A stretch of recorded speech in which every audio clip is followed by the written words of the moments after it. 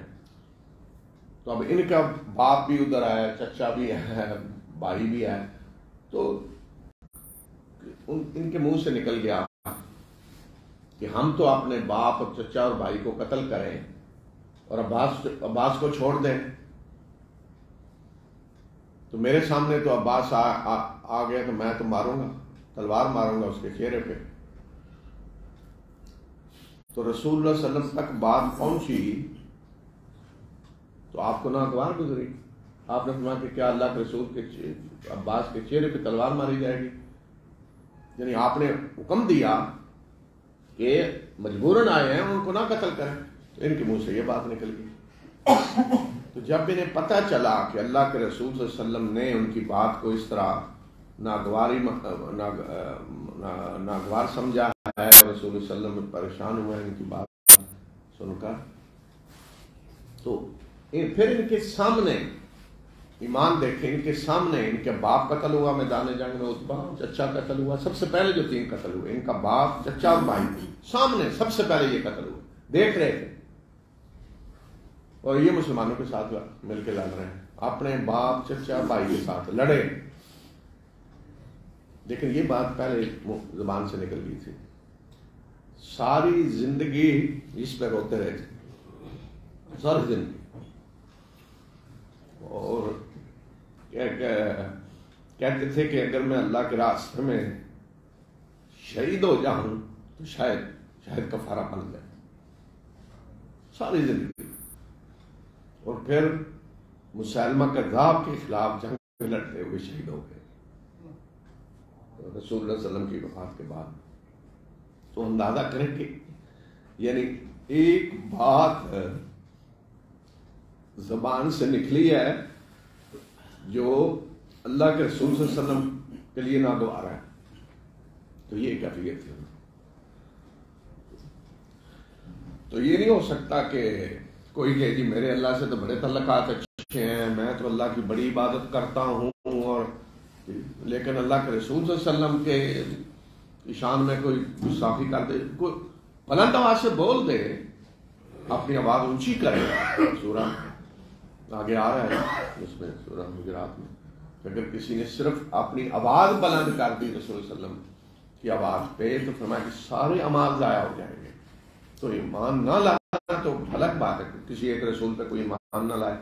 تو یہ فرمایا کہ یہ اس طرح کا جو سمجھتے ہیں کوئی راستہ نکال ہیں تو یہ پکے کافر ہیں، اور ایسے کافروں کے لیے اللہ تعالیٰ نے رسوا کن عذاب تیار کر رکھا ہے۔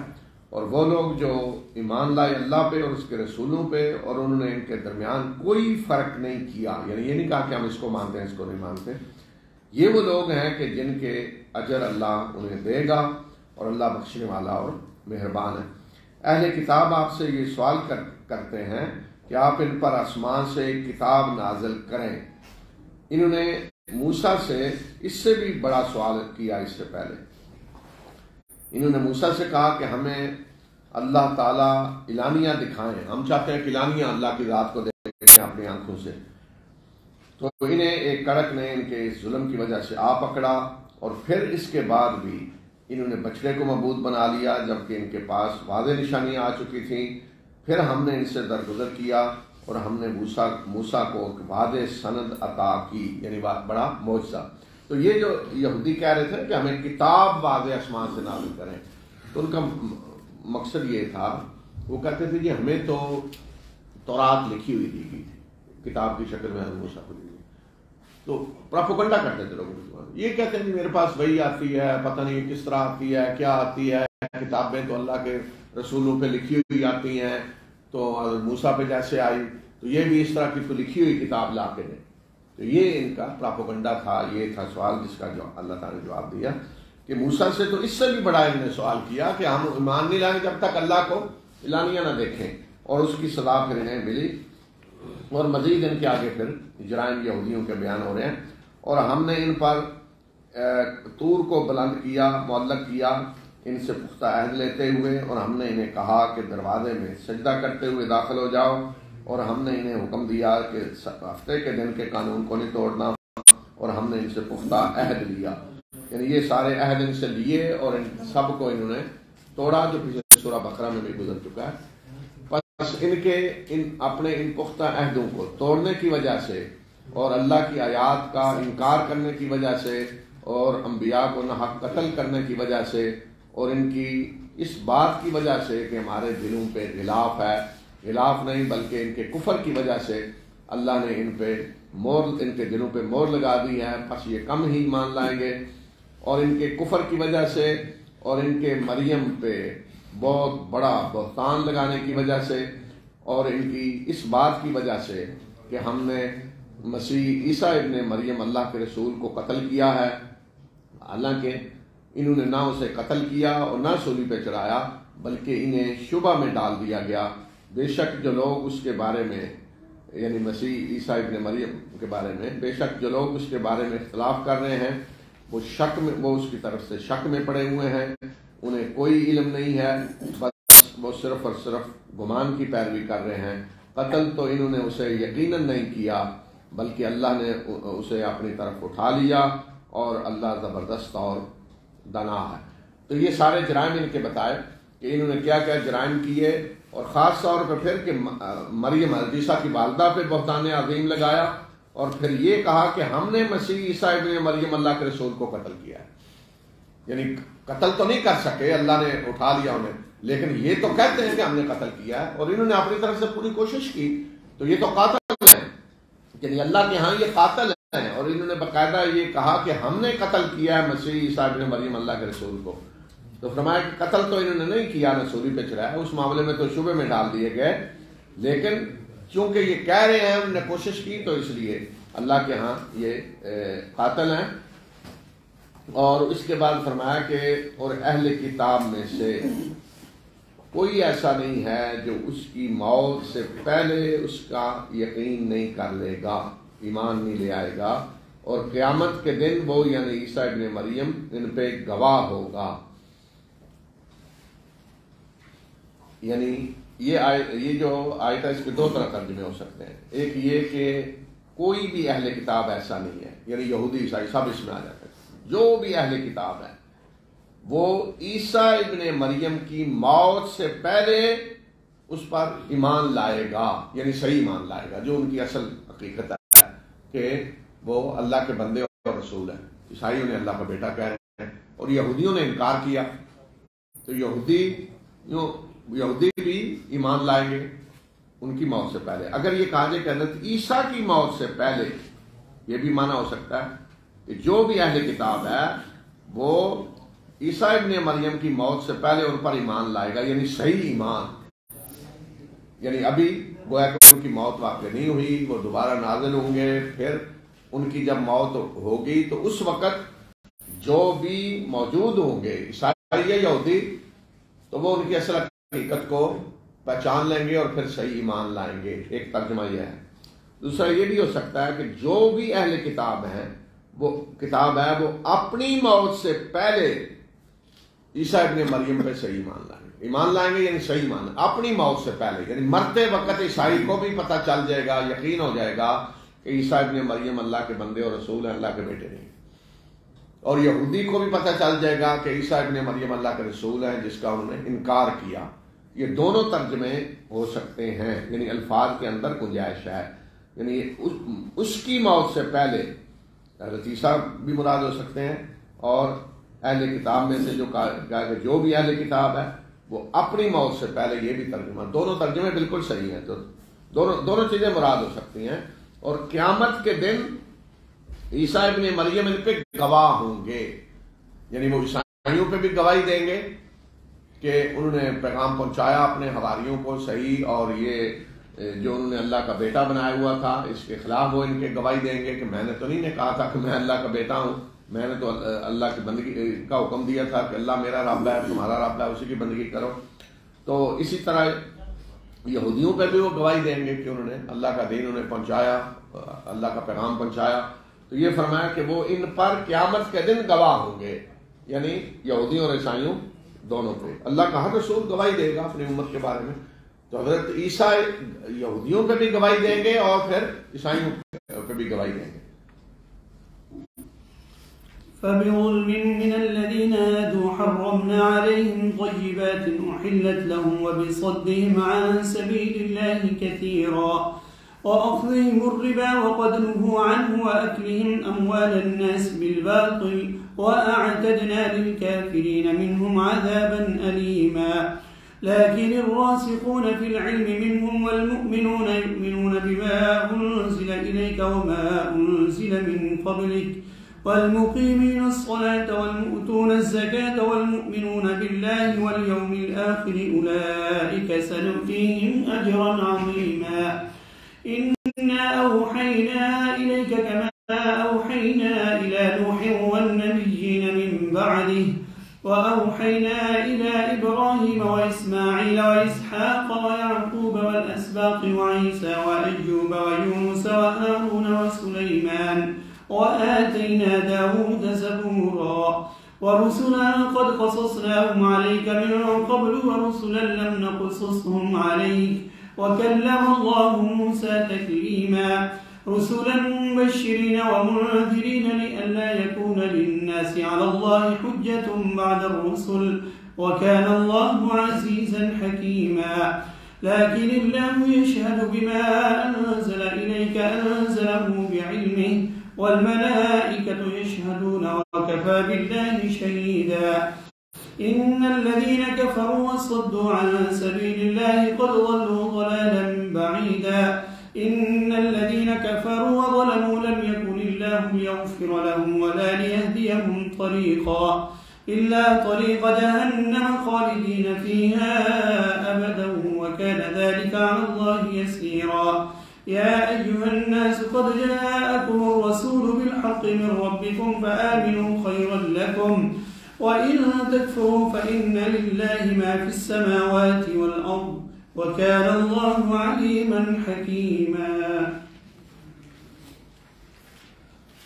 جو لوگ یہودی ہوئے ان کے ظلم کی وجہ سے ہم نے کچھ پاکیزہ چیزیں ان پہ حرام کر دیں جو ان کے لیے حلال کی گئی تھیں، اور ان کی اللہ کے راستے سے بکثرت روکنے کی وجہ سے اور ان کے سود لینے کی وجہ سے، حالانکہ انہیں اس سے منع کیا گیا تھا، اور ان کے لوگوں کے مال باطل طریقے سے کھانے کی وجہ سے، اور ایسے ان میں سے کافروں کے لیے ہم نے دردناک عذاب تیار کر رکھا ہے۔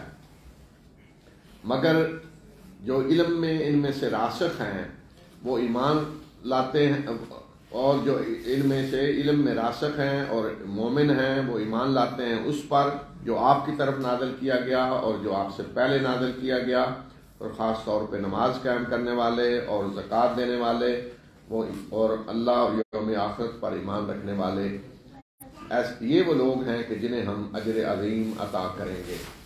تو یہودیوں کے بارے میں فرمایا کہ کچھ چیزیں جو حلال تھیں وہ ہم نے ان پہ حرام کر دیں ان کے ظلم کی وجہ سے، اور ان کے یہ جرائم جو آگے بتائیں۔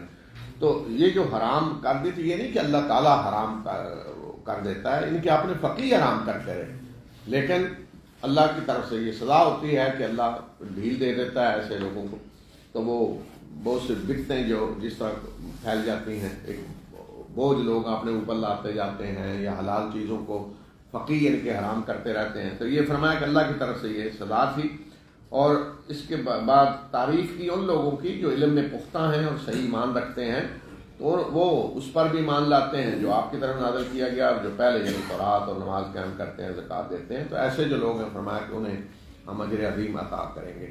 تو یہ بار بار جو اللہ تعالیٰ بتا رہے ہیں کہ ان میں سے اچھے لوگ بھی ہیں ایسے، تاکہ کوئی یہ نہ سمجھے کہ اہل کتاب یا خاص طور پہ جی یہودیوں کو سے تو اب کوئی اس طرح کی دشمنی ہو گئی ہے کہ ان کی کوئی چیز قبول نہیں کی جا رہی۔ یعنی اللہ کی طرف سے تو میرٹ پہ فیصلہ ہے کہ جو ایمان لائے گا اللہ کے آخر رسول پہ تو ٹھیک ہے، اسے اجر ملے گا بلکہ زیادہ۔ پہلے رسولوں پہ بھی ایمان لایا، اللہ کے آخر رسول پہ بھی ایمان لایا، لیکن جو اللہ کے آخر رسول پہ ایمان نہیں لاتا تو اس کے بارے میں واضح طور پہ اللہ نے کہہ دیا کہ ایسے لوگ جو ہیں وہ کافر ہیں اور پکے کافر ہیں، اور ان کے لیے وارننگ دے دی کہ ان کے لیے جہنم ہے۔ ہم نے آپ کی طرف اسی طرح وحی کی ہے جس طرح کی وحی ہم نے نوح کی طرف کی اور اس کے بعد آنے والے نبیوں کی طرف، اور ہم نے اسی طرح کی وحی ابراہیم، اسماعیل، اسحاق، یعقوب، اولاد یعقوب، اور عیسیٰ اور ایوب اور یونس اور ہارون اور سلیمان کی طرف کی، اور ہم نے داؤد کو زبور عطا کی، اور اسی طرح کی وحی ہم نے ان رسولوں کی طرف بھی کی کہ جن کے واقعات ہم آپ کو سنا چکے ہیں اس سے پہلے، اور ان رسولوں کی طرف بھی کی کہ جن کے حالات ہم نے آپ کو نہیں سنائے، اور موسیٰ سے تو باقاعدہ اللہ نے کلام کیا۔ یہ سب رسول ہم نے بھیجے خوشخبری دینے والے بنا کر اور خبردار کرنے والے، تاکہ رسولوں کے آ جانے کے بعد لوگوں کے لیے اللہ کے سامنے کوئی حجت نہ رہے، اور اللہ زبردست اور دانا ہے۔ تو بتایا کہ آج جو وہی آپ کی طرف کی جا رہی ہے تو یہ پہلی دفعہ نہیں ہوئی کہ پہلی دفعہ اللہ نے کوئی رسول بھیجا ہے اور پہلی دفعہ وہی ہوئی ہے اور لوگ حیران ہیں یہ کیا ہو گیا، اللہ نے تو رسول بھیج دیا وہی ہوگی۔ تو فرمایا کہ پوری تاریخ ہے رسولوں کی، اسی طرح کی وہی نوح کی طرف آ چکی ہے، اور باقی سب نبی جو بعد میں آئے، تو جتنے نبی آئے بعد میں وہ تو کوئی تعداد نہیں بتائی، اور یہاں نام پھر بتا دیے کچھ کے، اور نام کن کے بتائے ہیں قرآن نے کہ جنہیں اس وقت کے مخاطب جانتے تھے۔ آج بعض لوگ سمجھتے ہیں کہ جی نبی سارے کوئی عربوں میں ہی آئے، عربوں کے ہاں تو آبادی کتنی تھی زیادہ، انسانی آبادی تو باقی علاقوں میں زیادہ رہی ہے، تو عربوں کی طرف جو نبی آئے ان کا قرآن نے ذکر اس لیے کیا کہ مخاطب عرب تھے، اور ان نبیوں کا ذکر کیا جنہیں عرب جانتے تھے۔ اگر اس کے علاوہ نبیوں کا ذکر کیا جاتا جو ہندوستان میں آئے، چائنا میں آئے یا باقی دنیا کے حصوں میں آئے، تو وہ تو اور زیادہ بدک جاتے، اور زیادہ انکار کرتے، کہتے جی دیکھیں یہ کس طرح کے نبیوں کا ذکر کر رہے ہیں، اور زیادہ جھٹلاتے اور زیادہ بغض اور حسد، یا انہیں اور زیادہ پراپوگنڈے کا موقع ملتا۔ تو اس لیے اللہ تعالیٰ نے ان نبیوں کا ذکر کیا جنہیں عرب جانتے تھے، یا جو نبی بنی اسرائیل میں آئے انہیں بنی اسرائیل والے جانتے تھے۔ تو حتیٰ کہ اگر ان نبیوں کا ذکر کیا جاتا جنہیں نہ یہودی جانتے نہ عرب، تو یہودی انہیں بھی پراپوگنڈا کرنا تھا، دیکھیں جی یہ نبی کون سے ہیں، انہیں تو کوئی بھی نہیں جانتا۔ تو اس لیے یہاں جتنے بھی نبیوں کا ذکر کیا یہ وہ ہیں جنہیں عرب جانتے تھے یا بنی اسرائیل جانتے تھے، اور پھر بتا دیا کہ وہ رسول بھی ہیں جن کا ہم آپ کو بتا چکے ہیں۔ اور وہ بھی ہیں جن کا ذکر ہم نے آپ سے نہیں کیا. تو جن کا ذکر نہیں کیا وہ ہیں جو دنیا کے باقی حصوں میں آئے. البتہ یہ اصول اللہ تعالیٰ نے بتا دیا وَإِن مِّنْ أُمَّةٍ إِلَّا خَلَا فِيهَا نَذِيرٌ. کوئی امت، کوئی گروہ، کوئی علاقہ ایسا نہیں ہے کہ جس میں کوئی خبردار کرنے والا نہ آیا ہو، یعنی اللہ کا کوئی رسول نبی نہ آیا ہو. وَلِكُلِّ قَوْمٍ هَادٍ. ہر قوم کے لیے ہم نے رہنمائی کرنے والا بھیجا ہے. یہ اللہ نے ضابطہ اپنا بتا دیا ہے. تو اس سے پتہ چلتا ہے کہ ہر علاقے میں جہاں بھی انسان آباد تھے، کوئی بھی جو قوم دنیا میں گزری ہے، اس کی طرف اللہ نے اپنی طرف سے نبی بھیجے ہیں خبردار کرنے کے لیے. اور مقصد بتایا کہ رسول خوشخبری دینے والے بن کے آتے ہیں اور خبردار کرنے والے، تاکہ ان کے آ جانے کے بعد لوگوں کے پاس کوئی حجت نہ رہے. ورنہ رسول اس لیے نہیں بھیجے جاتے کہ ڈنڈے سے لوگوں کو مسلمان بنانا ہے. نہیں، ڈنڈا نہیں انہیں دیا جاتا، خوشخبری دینے والے بن جاتے ہیں.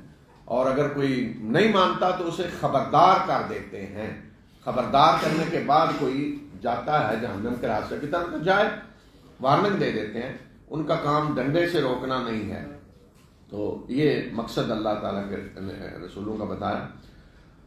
اللہ گواہی دیتا ہے، مگر اللہ گواہی دیتا ہے اس کی جو اس نے آپ کی طرف نازل کیا کہ اس کو اس نے اپنے علم سے نازل کیا ہے. اور یہی گواہی فرشتے بھی دے رہے ہیں، اور گواہی کے لیے تو اکیلا اللہ ہی کافی ہے.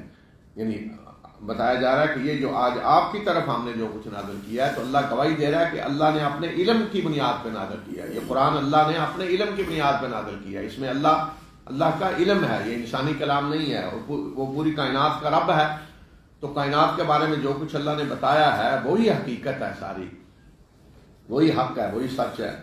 بے شک وہ لوگ جنہوں نے کفر کیا اور اللہ کے راستے سے روکا، وہ گمراہی میں بہت دور نکل گئے.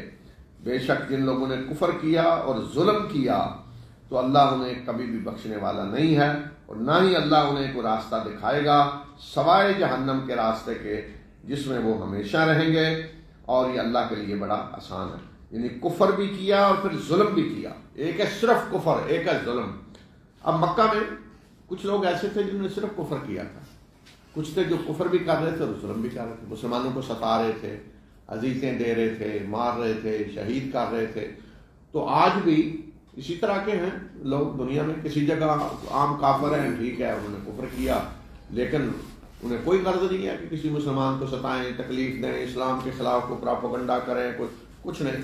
لیکن کچھ ہیں کہ جو کفر کر کے مزید کوششیں کرتے ہیں کہ اسلام کے راستے سے روکیں اور مسلمانوں پہ ظلم کریں، تو ان کا جرم زیادہ بڑا ہے.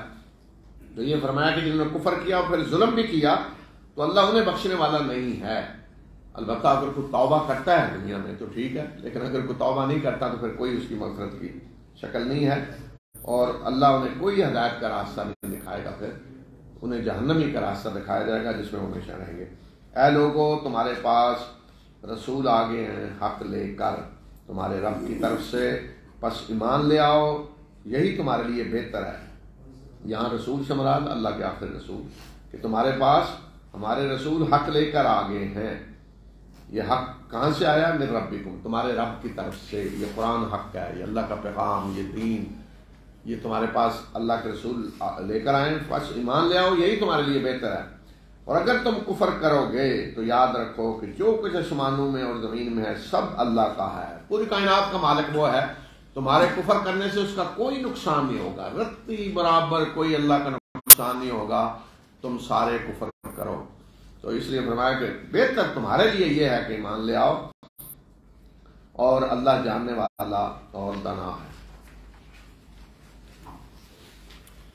يا أهل الكتاب لا تغلوا في دينكم ولا تقولوا على الله إلا الحق إنما المسيح عيسى ابن مريم رسول الله وكلمته ألقاها إلى مريم وروح منه فآمنوا بالله ورسله ولا تقولوا ثلاثة انتهوا خيرا لكم إنما الله إله واحد سبحانه أن يكون له ولد له ما في السماوات وما في الأرض وكفى بالله وكيلا لن يستنكف المسيح أن يكون عبدا لله ولا الملائكة المقربون ومن يستنكف عن عبادته ويستكبر فسيحشرهم إليه جميعا فأما الذين آمنوا وعملوا الصالحات فيوفيهم أجورهم ويزيدهم من فضله وأما الذين استنكفوا واستكبروا فيعذبهم عذابا أليما ولا يجدون لهم من دون الله وليا ولا نصيرا. يا أيها الناس قد جاءكم برهان من ربكم وأنزلنا إليكم نورا مبينا. فأما الذين آمنوا بالله واعتصموا به فسيدخلهم في رحمة منه وفضل ويهديهم إليه صراطا مستقيما. يستفتونك قل الله يفتيكم في الكلالة إن امرؤ هلك ليس له ولد وله أخت فلها نصف ما ترك وهو يرثها إن لم يكن لها ولد فإن كانت اثنتين فلهما الثلثان مما ترك وإن كانوا إخوة رجالا ونساء فللذكر مثل حظ الأنثيين يبين الله لكم أن تضلوا والله بكل شيء عليم. اے اہل کتاب، اپنے دین میں غلو نہ کرو اور اللہ کی طرف کوئی ناحق بات منسوب نہ کرو، یعنی اللہ کا نام لے کے کوئی ایسی بات نہ کہو جو غلط ہے۔ بے شک مسیح عیسیٰ ابن مریم اللہ کے رسول ہیں اور اس کا فرمان ہے جو اس نے مریم کی طرف القاء کیا اور اس کی طرف سے روح ہیں، پس ایمان لاؤ اللہ پہ اور اس کے رسولوں پہ، اور یہ نہ کہو کہ تین خدا ہیں، باز آ جاؤ، یہ تمہارے لیے بہتر ہے۔ بے شک اللہ ہی واحد الہ ہے، پاک ہے وہ کہ اس کی کوئی اولاد ہو، اسی کا ہے جو کچھ آسمانوں میں ہے جو کچھ زمین میں ہے، اور اللہ کارساز ہونے کے لیے کافی ہے۔ یہاں اہل کتاب سے مراد عیسائی، اس لیے کہ اس کے بعد جو کچھ کہا گیا ہے عقیدہ یہ عیسائیوں کا ہے۔ ویسے غلو تمام امتوں میں ہوا ہے، لیکن یہ غلو عیسائیوں کا غلو ہے۔ غلو کیا ہوتا ہے؟ اہل کتاب اپنے دین میں غلو نہ کرو۔ غلو انتہا پسندی، یعنی ایک غلو یہ ہے کہ دین میں جو چیز جس درجے میں ہے اسے اوپر لے جانا۔ مثلا اگر کوئی چیز مستحب ہے اسے اٹھا کر فرض بنا دینا، تو دین کا توازن سارا بگڑ جاتا ہے۔ مثلا اب کچھ چیزیں نفل ہیں ہمارے یہاں، مثلا اللہ کے رسول صلی اللہ علیہ وسلم نے اپنے جو ہمیں تعلیم دی ہے اس میں بتا دیا کہ یہ چیز فرض ہے، یہ چیز نفل ہے۔ تو اب نفل کو بالکل اس طرح بنا دینا کہ اگر کوئی نفل بھی چھوڑ دے تو وہ دین سے نکل جائے گا، اور نفل بھی چھوڑ دے تو بس وہ جہنم میں جائے گا۔ یہ غلو ہوتا ہے دین کے احکام کے اندر غلو۔ اور دوسرا غلو ہوتا ہے کہ شخصیات کے اندر غلو، مثلا اللہ کے نبی کی ذات میں اس طرح غلو کرنا کہ اسے اللہ کا بیٹا بنا دینا، جس طرح کہ عیسائیوں نے کیا، اور یا کسی اللہ کے نیک بندے کی ذات میں اس کی محبت کی وجہ سے اتنا غلو کرنا کہ اس کو اللہ کی صفات دے دینا، جیسا کہ ہمارے مسلمانوں میں بھی ہے۔ بہت سارے اللہ کے نیک بندے ہیں، آپ کبھی تقریریں سنیں، اس طرح ان کے واقعات بیان ہو رہے ہوتے ہیں کہ جیسے خدائی صفات رکھتے ہیں وہ ساری، یعنی گویا کہ وہ زندہ کر رہے ہیں مردوں کو بھی، اور غیبی طریقے سے وہ مدد کرنے پہنچ رہے ہیں اپنے ماننے والوں کی، دنیا کے ایک کونے سے دوسرے کونے تک، اور دنیا سے جانے کے بعد بھی آج کل بھی وہ ہر جگہ گویا کہ وہ مدد کرنے پہنچ رہے ہیں جیسے اللہ مدد کرتا ہے غیبی طریقے سے۔ تو یہ غلو ہے۔ تو غلو جو ہے وہ دین کے احکام میں ہو تو توازن بگڑ جاتا ہے، اور جب اللہ کے نیک بندوں کی ذات میں غلو ہو تو پھر آدمی شرک میں مبتلا ہوتا ہے، اور اللہ کے بندوں کو وہ اللہ کی صفات سے متصف کر دیتے ہیں، اور انسانی تاریخ میں جو شرک ہوا ہے وہ اسی غلو کے نتیجے میں ہوا ہے۔ تو عیسائیوں نے غلو کیا سب سے زیادہ، انہوں نے حضرت عیسیٰ کی ذات میں بھی غلو کیا اور اپنے دین میں بھی غلو کیا، اور عیسائیوں کے ہاں اسی غلو کا نمونہ جو ہے وہ رہبانیت ہے، کہ ان کے راہبوں کو دیکھیں نا، ان کے ہاں دین کا تصور کیا ہے کہ دنیا گندی ہے، اللہ تعالیٰ نے دنیا میں انسان کو سزا کے لیے بھیجا ہوا ہے، تو لہذا خود اپنے آپ کو سزا دیں۔ اب نیک بندہ وہ کون ہے؟ سب سے زیادہ پرہیزگار کہ جو خود اپنے آپ کو سزا دے، اس لیے کہ اللہ تعالیٰ نے بھیجا ہوا ہے سزا کے لیے، تو آپ خود سزا دیں تو بڑے نیک بن جائیں گے۔ تو اب یہ سزا دینے جو بیٹھے ہوئے ہیں، اس لیے ان کے ہاں نیکی پرہیزگاری کیا کہ آپ شاید نہیں کریں گے، دنیا کی کوئی چیز کھائیں گے نہیں، اچھا لباس نہیں پہنیں گے، تو ان کے ولیوں کے ذرا قصے پڑھیں، آپ بھول جائیں گے ہمارے ولیوں کو جو ان کے ولی ہیں، ذرا دیکھیں۔ بلکہ آج ہم جس راستے پہ چل رہے ہیں وہ انہی کا راستہ ہے۔ یہ جو ہے نا کہ جو گندا بیٹھا ہو وہ اللہ کا ولی ہے، جس کو وہ گندے کپڑے پہنے ہو اللہ کا ولی، ان کے ولیوں کے قصے ہیں سارے، کہ فلاں ولی وہ جی جنگل میں ساری زندگی بیٹھا رہا، فلاں ولی کسی وہ کنویں میں ساری بیٹھ کے زندگی گزار دی، کوئی جو ہے کسی مینار پہ بیٹھا ہوا تھا، ماشوں تولوں میں وہ خوراک کھاتے تھے، فلاں ولی اتنے بڑے ولی تھے کہ ساری زندگی پانی کو ہاتھ نہیں لگایا، تو جسم میں کیڑے پڑے ہوتے تھے تو کیڑوں کو اٹھا کے پھر ڈال دیتے تھے، کھاؤ مجھے سزا دو۔ سارے قصے ان کے ولیوں کے اس طرح ملیں گے۔ یہ غلو تھا ان میں، جو کہ دنیا سے دور بھاگے، دنیا کی نعمتوں سے فائدہ نہیں اٹھانا، یہ دین میں سارا ان کا غلو تھا، اور حضرت عیسیٰ کی ذات میں بھی غلو تھا۔ انہیں اللہ تعالیٰ نے مخاطب کیا، اہل کتاب اپنے دین میں غلو نہ کرو، اور اللہ کی طرف کوئی باتیں نہ حق اللہ کی طرف نسبت کر کے نہ کہو۔ اور حضرت عیسیٰ کی ذات میں خاص طور پہ غلو کیا تو فرمایا کہ عیسیٰ ابن مریم اس کے سوا کچھ نہیں، کہ وہ اللہ کے رسول ہیں، اور وہ فرمان ہیں جو اللہ نے مریم کی طرف القاء کیا، یعنی کلمہ کن سے پیدا ہوئے، اس لیے حضرت عیسیٰ کہا جاتا ہے کلمہ اللہ کا کن، اور روح اللہ کی طرف سے انہیں خاص دی گئی۔ تو لہذا ایمان لاؤ اللہ پہ اور اس کے رسولوں پہ، سب رسولوں پہ، سب رسول ایک جیسے ہیں، اللہ کے بندے ہیں اور رسول ہیں۔ تو یہ نہ کہو کہ تین ہے خدا، یعنی اللہ بھی ہے، عیسیٰ بھی ہیں، اور روح القدس حضرت جبرائیل بھی ہیں، یہ ہے تثلیث کا عقیدہ جو ہے۔ تو فرمایا بعد آ جاؤ، یہ تمہارے لیے بہتر ہے۔ حقیقت یہی ہے کہ اللہ ہی واحد الہ حقیقی ہے، کوئی اللہ کے سوا الہ نہیں ہے، اور وہ پاک ہے کہ اس کے کوئی اولاد ہو، اور اسے کوئی اولاد کی ضرورت نہیں ہے، آسمان و زمین کی بادشاہی اس کی ہے۔ پھر یہ جو غلو انہوں نے کیا اور زیادہ ہوتا ہے اللہ کے نیک بندوں میں، وہ کس وجہ سے ہوتا ہے؟ جی دیکھیں، اگر ہم انہیں اللہ کا بندہ مان لیں تو یہ تو ایک شرم کی بات ہے، اس سے تو درجہ کم ہو جاتا ہے، یا اگر ہم یہ جیسے آج مسلمان سمجھتے ہیں جی اللہ کے رسول صلی اللہ علیہ وسلم کو انسان مان لیں تو آپ کی شان کم ہو جاتی ہے، اس لیے دیکھیں نا ہمارے یہاں بڑے جھگڑے مناظرے ہو رہے ہوتے ہیں کہ اللہ کے رسول صلی اللہ علیہ وسلم بشر ہیں یا نور ہیں، تو گویا کہ لوگ سمجھتے ہیں جی بشر مان لیں تو شان کم ہو جائے گی۔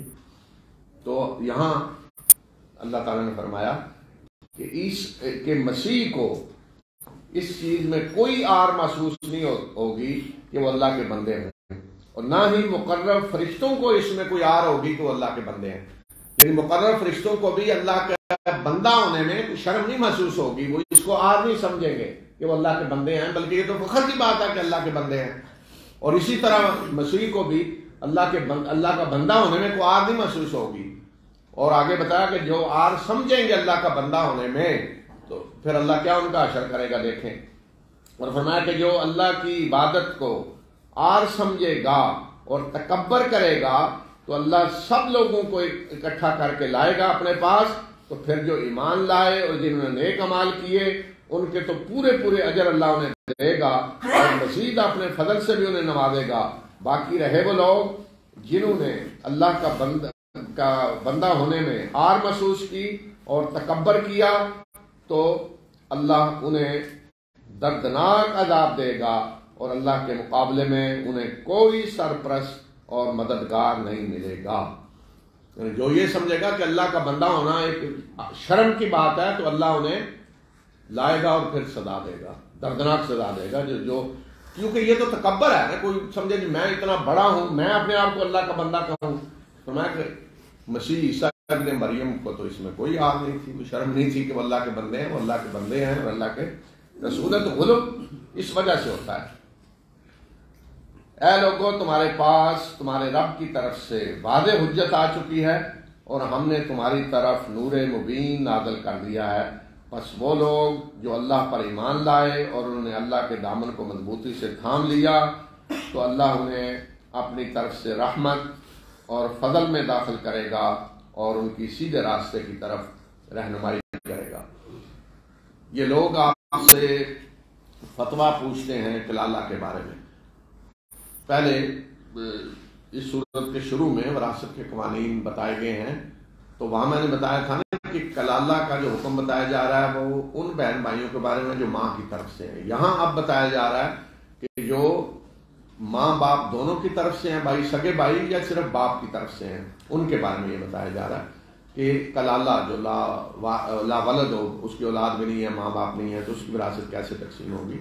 لوگ آپ سے کلالہ کے بارے میں فتویٰ پوچھتے ہیں تو اللہ کلالہ کے بارے میں تمہیں فتویٰ دیتا ہے کہ اگر کوئی شخص فوت ہوا، اس کے اولاد نہیں ہے اور اس کی کوئی بہن ہے تو وہ بہن اس کی آدھی جائیداد کی وارث ہوگی، اس کے آدھے ترکے کی وارث ہوگی.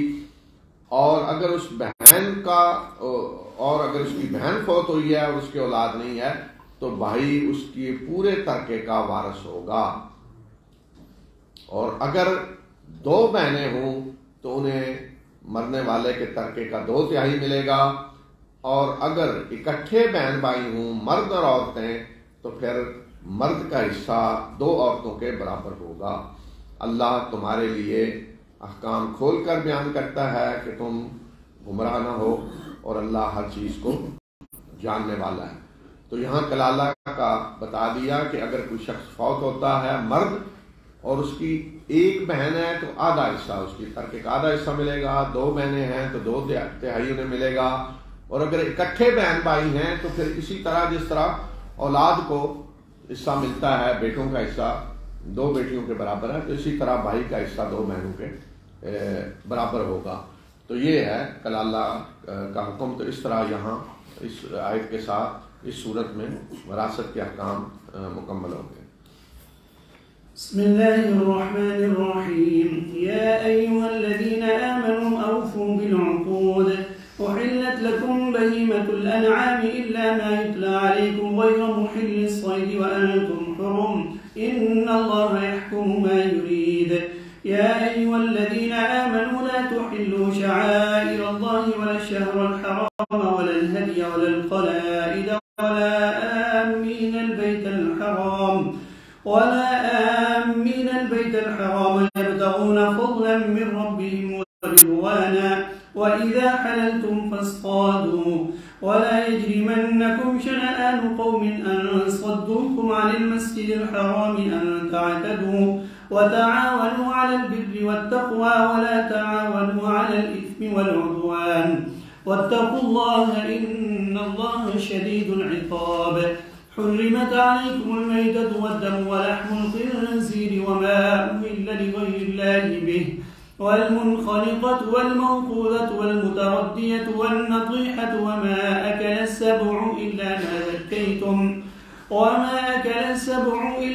ذكيتم وما ذبح على النصب وأن تستقسموا بالأزلام ذلكم فسق.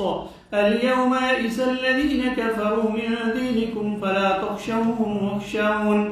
اليوم أكملت لكم دينكم وأتممت عليكم نعمتي ورضيت لكم الإسلام دينا.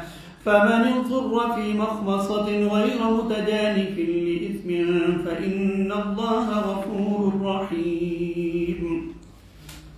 بسم اللہ الرحمن الرحیم. یہ سورہ مائدہ ہے، یہ بھی مدنی صورت ہے. یہ آپ دیکھ رہے ہیں کہ پیچھے جو سلسلہ پورا صورتوں کا ہے، سورہ بقرہ، پھر آل عمران، پھر نساء، پھر یہ سب مدنی صورتیں ہیں. تو مدنی صورتوں میں مسلمانوں کو قوانین زندگی گزارنے کے بتائے جا رہے ہیں، شریعت بتائی جا رہی ہے، دین کے سارے احکام بتائے جا رہے ہیں، حلال و حرام. پھر اس وقت جن ہدایات کی ضرورت تھی دشمنوں کے ساتھ شروع سے بچنے کے لیے، ان کے ساتھ معاملہ کرنے کے لیے، یہودی، عیسائی، مشرک، وہ ساری ہدایات دی جا رہی ہیں.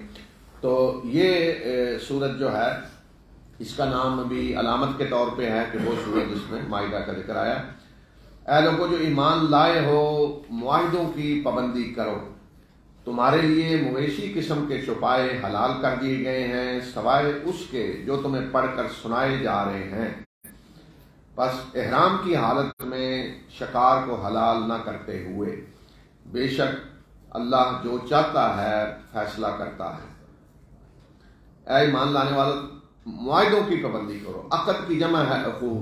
عقد کہتے ہیں ایگریمنٹ کو، کہ آج کوئی بھی شخص دوسرے شخص سے کوئی ایگریمنٹ کرتا ہے، کوئی قوم دوسری قوم سے کوئی معاہدہ کرتی ہے. معاہدے انسان کے اللہ سے بھی جو ہے، جو رسولوں کے ذریعے ہوتے ہیں، اور انسان انسان سے بھی معاہدہ کرتا ہے. تو انسانی تمدن کا دار و مدار ان معاہدوں کی پابندی پہ ہے کہ لوگ ایک دوسرے کے ساتھ جو معاہدے کریں وہ اس کی پابندی کریں. رشتہ ازدواج یہ بھی ایک عقد ہے، اسے عقد الزواج کہا جاتا ہے، یعنی شادی کا ایک ایگریمنٹ. تو ہم اپنی زندگی کے ہر شعبے میں ایگریمنٹ کرتے ہیں، معاہدے کرتے ہیں. تو مسلمانوں مومنوں کو کہا کہ ان سب معاہدوں کی پابندی کرو، خواہ وہ ایک فرد کا دوسرے فرد کے ساتھ ہو، قوم کا قوم کے ساتھ ہو، تمہارا اپنے رب کے ساتھ ہو. تو جتنے اس طرح کے معاہدے ہیں ان کی پابندی کرو. پھر بتایا کہ تمہارے لیے سارے چھپائے مویشی حلال کر دیے گئے ہیں. انعام کہتے ہیں ان جانوروں کو جیسے بیل ہے، بھینس ہے، بکری ہے، اونٹ ہے، اس نوعیت کے سارے جانور جو ہیں یہ فرمایا کہ حلال کر دیے گئے ہیں، سوائے ان کے جو بتائے جا رہے ہیں آگے. اسی صورت میں آگے آ رہا ہے کہ اس میں استثناء کیا ہے. اور اسی طرح فرمایا کہ احرام کی حالت میں شکار کرنا حرام ہے. احرام جب آدمی نے باندھا ہو حج کا یا عمرے کا، اس دوران شکار حرام ہے. بے شک کوئی حلال جانور ہے لیکن اس کا شکار حرام ہے. اے ایمان لانے والو، شعائر اللہ کی بے حرمتی نہ کرو، اور نہ ہی حرام مہینے کی بے حرمتی کرو، اور نہ ہی ہدی کے قربانی کے جانوروں کی جو اللہ کی بارگاہ میں نیاز کے طور پہ دیے جاتے ہیں، اور نہ ہی ان جانوروں کی جن کے گلے میں پٹا ڈالا جاتا ہے اللہ کی نیاز کی نشانی کے طور پہ، اور نہ ان لوگوں کو ستاؤ ان کی جو اللہ کے گھر کا قصد کر کے آ رہے ہوتے ہیں اپنے رب کی فضل اور اس کی رضا کی تلاش میں. اور جب تم احرام سے نکل جاؤ، احرام کھول دو، تو پھر شکار کرو، اور کسی قوم کی دشمنی کہ انہوں نے تمہیں مسجد حرام سے روکا اس بات پہ نہ ابھارے کہ تم زیادتی کرو. نیکی اور تقوی کے کاموں میں آپس میں تعاون کرو، اور زیادتی اور گناہ کے کاموں میں تعاون نہ کرو، اور اللہ سے ڈرو، بے شک اللہ سخت سزا دینے والا ہے. تو یہ جو فرمایا کہ شاعر اللہ کی بے حرمتی نہ کرو. شاعر شعیرہ کی جمع ہے. شعیرہ ایسی چیز کو کہتے ہیں جسے اللہ کی بندگی کے لیے مقرر کر دیا، اللہ کی بندگی کی نشانی بن گئی ہو. جیسے مثلا اللہ کا گھر ہے، بیت اللہ ہے، صفا مروہ ہے، جہاں ہم رمی کرتے ہیں، عرفات کا میدان ہے، مزدلفہ ہے، مینا ہے، یعنی وہ جگہیں کہ جو اللہ کی بندگی کا نشان بن. مثلا مسجد ہے جو اللہ کی عبادت کے لیے بنائی جاتی ہے، اللہ تعالیٰ کے لیے، نماز کے لیے، تو وہ بھی شاعر اللہ میں سے ہے. تو وہ چیزیں جو اللہ کی عبادت کے لیے مقرر کر دی جاتی ہیں، وہ جگہیں، وہ چیز، قربانی کا جانور ہے وہ اللہ کے لیے قربان کیا جا رہا ہے، تو یہ ساری چیزیں اس میں آ جاتی ہیں. تو ان کا احترام ہونا چاہیے، کیونکہ ان کی نسبت اب اللہ کی طرف ہو چکی ہے. ان کا احترام ہونا چاہیے. جو ان کی بے حرمتی کرے گا اس کا مطلب یہ ہے کہ وہ اللہ تعالیٰ کی طرف جس چیز کی نسبت ہے تو اس چیز کی بے حرمتی کر رہا ہے. تو اس لیے فرمایا کہ شاعر اللہ کا احترام کرو. اور اسی طرح حرام مہینہ وہ بھی اللہ کی طرف سے حرام کیا گیا ہے، اس کا احترام کرو، اس کی حرمت کو نہ توڑو. حدی سے مراد قربانی کے جانور، اور جو جانور حج میں حاجی ساتھ لاتے تھے تو ان کے گلے میں پٹا ڈال دیا جاتا تھا. یہ علامت ہوتی تھی اس بات کی کہ اللہ کے گھر جا رہا ہے قربان ہونے کے لیے. اس لیے فرمایا کہ وہ جانور جن کے گلے میں پٹا ہے، نشانی کہ اللہ کے گھر جا رہے ہیں، تو وہ بھی شاعر اللہ میں سے ہیں. اس لیے کہ وہ اللہ کے گھر جا رہا ہے جانور، تو اس کا بھی احترام کرو. اور ہر جاہلیت میں بھی احترام کرتے تھے، پٹا جس کے گلے میں ڈالا ہو اس کو نہیں چھیڑتے تھے. تو اس سے پتہ چلتا ہے کہ یہ اللہ کا حق ہے کہ قربانی نیاز کے جانور اللہ کے گھر جا رہے ہیں. اگر اور بھی کسی جگہ جانور جا رہا ہے کہ یہ فلاں بت کے لیے جا رہا ہے یا فلاں قبر کے لیے جا رہا ہے جانور، اس پہ نشانی لگا دی گئی ہے جی فلاں قبر کے لیے جا رہا ہے، لوگ احترام کر رہے ہیں بڑا، تو یہ شرک ہو گیا، کیونکہ اللہ کے ساتھ شریک کر دیا. جس طرح اللہ کا حق ہے کہ قربانی کے جانور اللہ کے لیے جا رہے ہیں، اسی طرح وہ کسی اور جگہ بھی جا رہے ہیں. تو نیاز اللہ کا حق ہے، اب نیاز کہیں اور جا رہی ہے، تو اللہ کے گھر کوئی چیز آدمی لے جا رہا ہے کہ وہاں جا کے اس نے قربان کرنی ہے اللہ کے گھر، اب کہیں اور کو اٹھا کے لے جا رہا ہے کسی بت پہ یا کسی قبر پہ کہ وہاں جا کے اس نے یہ نیاز تقسیم کرنی ہے یا جانور وہاں جا کے ذبح کرنا ہے تو وہ شرک ہو جائے گا. اس لیے کہ جو اللہ کا حق ہے وہ کہیں اور دیا جا رہا ہے. جو اللہ کا شکر ادا ہونا چاہیے وہ کہیں اور جا کر ادا ہو رہا ہے. تو اسی طرح فرمایا کہ جو لوگ اللہ کے گھر جا رہے ہیں عازمین حج جو ہیں، جو اللہ کے فضل، اپنے رب کے فضل اور اس کی رضا کی تلاش میں نکلے ہوئے ہیں، تو ان کا بھی احترام کرو، ان کو بھی نہ چھیڑو، ان کو بھی عزت دو، کیونکہ وہ اللہ کے گھر جا رہے ہیں. اس لیے جاہلیت میں بھی احترام کیا جاتا تھا. کسی جو اللہ کے گھر آ رہا ہے اس کو نہیں چھیڑا جاتا تھا.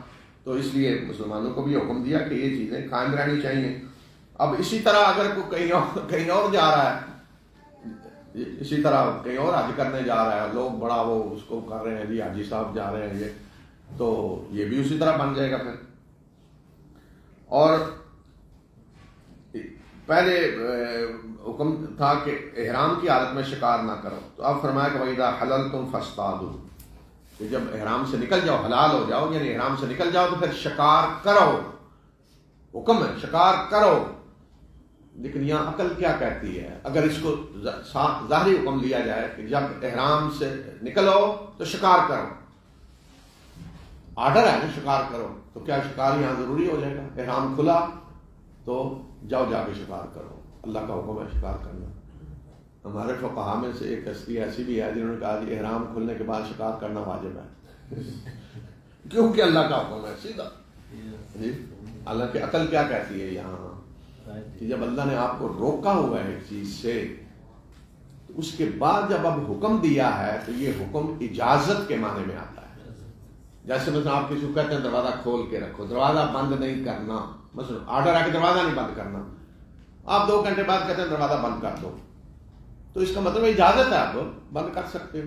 اس لیے فقہا نے کہا ہے کہ کسی چیز سے روکنے کے بعد جب حکم دیا جاتا ہے اسی کا تو وہ جائز کے معنی میں ہوتا ہے کہ اب یہ چیز جائز ہو گئی ہے.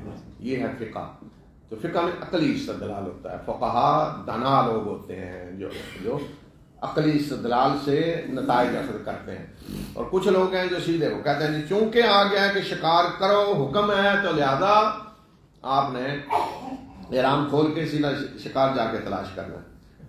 اور آج کل تو ملے گا بھی نہیں کہتے، پھر وہ جس طرح کنکریاں رکھتے ہیں نا وہ شکار بھی رکھنے پڑیں گے لا کے ہر آدمی کے لیے ایک شکار. تو اس کے بعد مسلمانوں کو کہا کہ قریش نے تمہیں اللہ کے گھر سے روکا ہے، تو اب ان کی دشمنی تمہیں اس بات پہ نہ ابھارے کہ تم بھی آئندہ ان کے ساتھ کوئی زیادتی کرو. اور یہ اصول بتا دیا کہ کوئی بھی شخص ہو، تمہارا کوئی دشمن ہو، کوئی کافر ہے، مشرک ہے، جہاں بھی نیکی اور تقوی کا کام ہے اس میں تعاون ہونا چاہیے ہر ایک کے ساتھ، کوئی بھی ہو.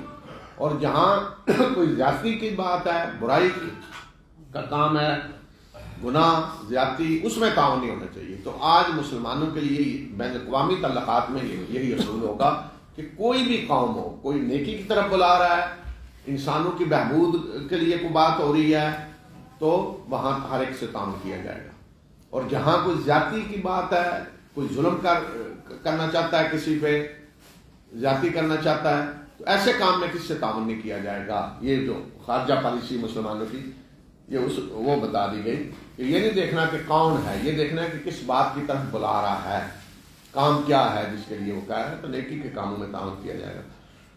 تم پہ حرام کیا گیا ہے مردار اور خون اور سور کا گوشت اور وہ چیز کہ جس پہ غیر اللہ کا نام لیا گیا ہو، اور وہ جانور جو گلا گھٹنے سے مر جائے، اور وہ جانور جو چوٹ لگنے سے مرے، اور وہ جو اونچائی سے گر کر مرے، اور وہ جس کو کسی جانور نے سینگ مارا ہو، اور وہ جس کو کسی درندے نے پھاڑا ہو، سوائے اس کے جس کو تم نے ذبح کر لیا. اور وہ بھی حرام ہے جو کسی آستانے پہ ذبح کیا گیا ہو. اور یہ بھی تمہارے لیے حرام ہے کہ تم 500 کے تیروں سے قسمت معلوم کرو. یہ سارا کچھ فسق ہے. آج کافر تمہارے دین کی طرف سے مایوس ہو چکے ہیں، لہذا تم ان سے نہ ڈرو، مجھ سے ڈرو. آج میں نے تمہارے لیے تمہارا دین مکمل کر دیا ہے اور تمہارے اوپر اپنی نعمت کو پورا کر دیا ہے، اور میں نے تمہارے لیے اسلام کو دین کی حیثیت سے پسند کیا ہے. پس جو شخص جان بچانے کے لیے بھوک سے مجبوری کی حالت میں ان حرام چیزوں میں سے کوئی کھا لے بشرطے کہ اس کا گناہ کی طرف کوئی میلان نہیں ہے تو بے شک اللہ بخشنے والا اور مہربان ہے۔ تو یہ سورہ بقرہ میں بھی جو بتایا کہ یہ چیزیں حرام ہیں، مردار اور خون اور خنزیر کا گوشت اور جو جس پہ غیر اللہ کا نام لیا گیا ہو، یہاں صرف تفصیل بتا دی کہ وہ حلال جانور کے جو گلا گھٹنے سے مر گیا ہے، چوٹ کھا کر مر گیا ہے، اونچائی سے گر کے مر گیا ہے، ایک جانور نے دوسرے کو سینگ مارا مر گیا ہے، یا کسی درندے نے پھاڑا مر گیا، تو یہ بھی حرام ہے۔ البتہ ان سب میں سے اگر کسی کو تم نے ذبح کر لیا ہے مرنے سے پہلے تو وہ حلال ہو جائے گا، بے شک درندے نے پھاڑا ہے، بے شک زخمی ہے، تو اگر ذبح کر لیا ہے مرنے سے پہلے تو پھر وہ حلال ہے۔ اور مزید فرمایا کہ وہ چیز بھی حرام ہے کہ جسے کسی آستانے پہ ذبح کیا گیا ہو۔ وما ذبح علی النصب، نصب وہ جگہ تھی کہ جہاں پہلے کوئی شرک ہوتا تھا، آستانے بنے ہوئے تھے جہاں لوگ جا کر نیازیں دیتے تھے، قربانیاں کرتے تھے، اس طرح کی چیزیں جس طرح اللہ کے گھر لاتے تھے قربانی کے لیے وہاں لے جاتے تھے، تو یہ بھی فرمایا کہ یہ بھی حرام ہے۔ بے شک اللہ کا نام لے کر چیز کو ذبح کیا گیا، لیکن ذبح کہاں کیا گیا یہ بھی دیکھا جائے گا۔ اس لیے آج یہ جو چیز ہے نا، لوگ کہتے ہیں جی ہم تو جی وہاں جا کے غریبوں میں بانٹ رہے ہیں، دیگیں بانٹ رہے ہیں غریبوں میں، تو غریبوں میں گھر میں نہیں دیگ بانٹی جا سکتی؟ اگر یہ چیز ہے کہ غریبوں کو کھلانا ہے تو اپنے گھر میں کھلا لیں، وہاں یہ غریب زیادہ ہوتے ہیں، آپ کسی بازار میں لے جائیں وہاں بھی بہت زیادہ غریب آ جائیں گے، اور غریبوں کو بستیوں میں لے جائیں وہاں بھی غریب آ جائیں گے۔ لیکن اگر آپ کسی قبر پہ لے جا کے دیگ بانٹ رہے ہیں، بے شک گوشت وہ ہے جو آپ نے ذبح کیا ہوا ہے حلال گوشت، تو وہ اس میں آ جائے گا کہ وہاں کیوں لے جا رہے ہیں، نیچے پیچھے نیت کیا ہے؟ کیا اللہ نے حکم دیا ہے کہ میرے راستے میں جو دینا ہو وہ فلاں قبر پہ جا کے بانٹو فلاں جگہ؟ اللہ نے حکم دیا ہے؟ اللہ نے تو کہا غریبوں کو کھلاؤ، غریبوں کے گھروں میں بچاؤ، سب سے اچھا تو یہ ہے، بجائے اس کے کہ وہ لوگوں کے پاؤں تلے کچل کے مریں، بہتر تو یہ ہے کہ ان کے گھروں میں پہنچائیں۔ اور اگر مزید کو چاہتا ہے تو چلو ایسی جگہ پہ دیگ بانٹ دے جہاں لوگ کثرت سے ہوتے ہیں، لیکن اگر کوئی دیگ جا رہی ہے فلاں قبر پہ جا رہی ہے تو اس کے پیچھے کیا ہے؟ اس کا مطلب ہے کہ وہ قبر والے کو راضی کرنا مقصود ہے، کہ قبر والے کی لسٹ میں آ جائیں گے ہم کہ ہم نے وہاں اتنی دیگیں دی تھی، اور وہ قیامت کے دن پھر ہمارا خیال رکھیں گے، اللہ سے بچانے میں، دنیا میں بھی خیال رکھیں گے مسائل وائل حل کرنے کے لیے۔ یا پھر کئی لوگوں نے نظر مانی ہوتی ہے کہ میرا یہ کام ہو گیا تو میں فلاں قبر پہ دیگیں دوں گا، فلاں جگہ دودھ چڑھا کے آؤں گا۔ یہ ساری چیزیں شرک ہیں، یہ اسی طرح کا شرک ہے جو قریش کر رہے تھے، یہ اسی طرح کا شرک ہے جو عرب کر رہے تھے۔ کوئی میں نے کہا رتی برابر فرق نہیں ہے۔ میں نے بچپن میں دیکھا ہمارے علاقے میں ایک قبر ہے، بابا نور شاہ کہتے ہیں اس کو، ہر علاقے میں بابا نور شاہ ہوگا، جو بھینس دودھ دے، پہلا دودھ جب وہ پہلا چند دنوں کے لیے ہوتا ہے نا، اسے وہ دودھ زیادہ گاڑھا ہوتا ہے، اسے پتہ نہیں بولو کہتے ہیں، اوبلیک ہے، اوبلیک کیا اس طرح، وہ نہیں، جب پینے والا صحیح دودھ آ جاتا ہے تو پہلا دودھ وہاں چڑھا کے کہتے ہیں اگر نہ چڑھایا تو تھنوں سے خون آنا شروع ہو جائے گا۔ یعنی بابا صاحب اتنے طاقتور ہیں، انہیں پتہ ہے فلاں کی بھینس نے بچہ دیا ہے اور دودھ چڑھانے نہیں آیا تو پھر خیر نہیں ہے، وہ تھنوں سے خون آنا شروع ہو جائے گا۔ تو بابا صاحب کو غیب کا علم ہے کہ فلاں کی بھینس ہوئی ہے، وہ دودھ دے رہی ہے اور میرے یہاں دودھ نہیں پہنچا، اور پھر انہوں نے کارروائی بھی کر دی کہ تھنوں سے خون آنا شروع ہو گیا، اور گویا کہ ڈر کے آپ جا کے دودھ چڑھا کے آ رہے ہیں، نہ چڑھایا تو تھنوں سے خون، یہ تو کم از کم سزا، نہ ممکن ہے بھینس ہی مر جائے۔ تو گویا کہ اللہ نے آپ کی بھینس کے اندر دودھ پیدا کیا، اس نے بچہ دیا، اللہ کی یہ نعمت ہے، تو اللہ کا شکر ادا کرنے کی بجائے شکر کہاں ادا ہو رہا ہے؟ وہاں جا کے۔ یہ ہے شرک سب سے بڑا، ان شرک ظلم عظیم، کہ دودھ اللہ پیدا کر رہا ہے بھینس کے تھنوں میں، شکریہ بابا صاحب کا ادا ہو رہا ہے جا کر، یہ ہے شرک۔ اور اسی طرح کا شرک سارا ہو رہا ہے۔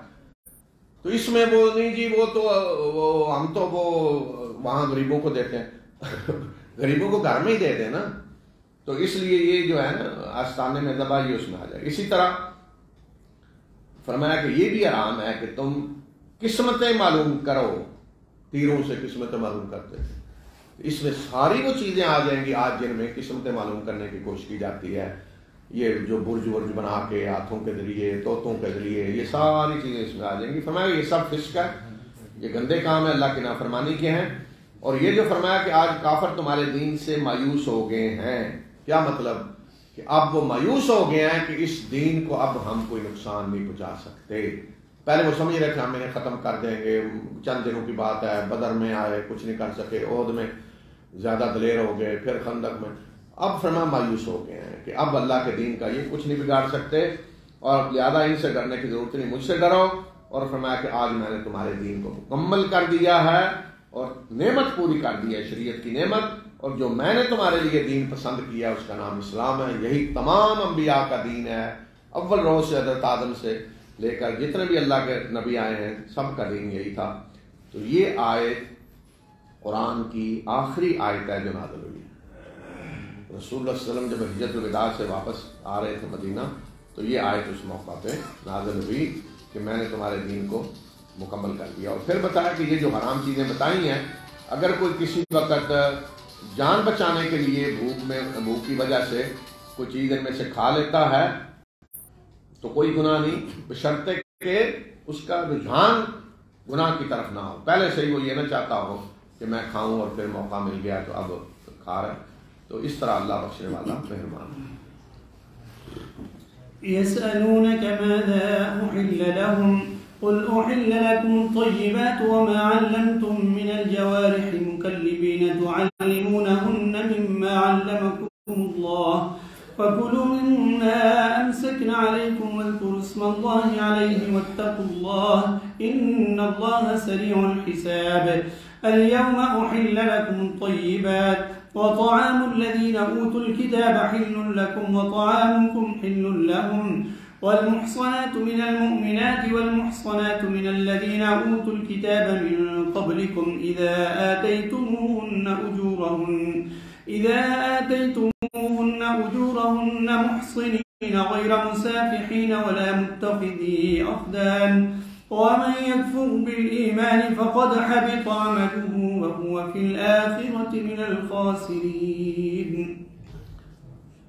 یہ لوگ آپ سے پوچھتے ہیں کہ ان کے لیے کیا حلال کیا گیا ہے. انہیں کہہ دیں کہ تمہارے لیے تمام پاکیزہ چیزیں حلال کر دی گئی ہیں، اور یہ بھی حلال ہے کہ جو تم شکاری جانوروں کو صداتے ہو اور انہیں اللہ کی دی ہوئی تعلیم میں سے سکھلاتے ہو، تو لہذا وہ شکار جو وہ تمہارے لیے روک کر رکھیں وہ تم کھا سکتے ہو، اور اس پر اللہ کا نام لو اور اللہ سے ڈرو، بے شک اللہ جلد حساب لینے والا ہے.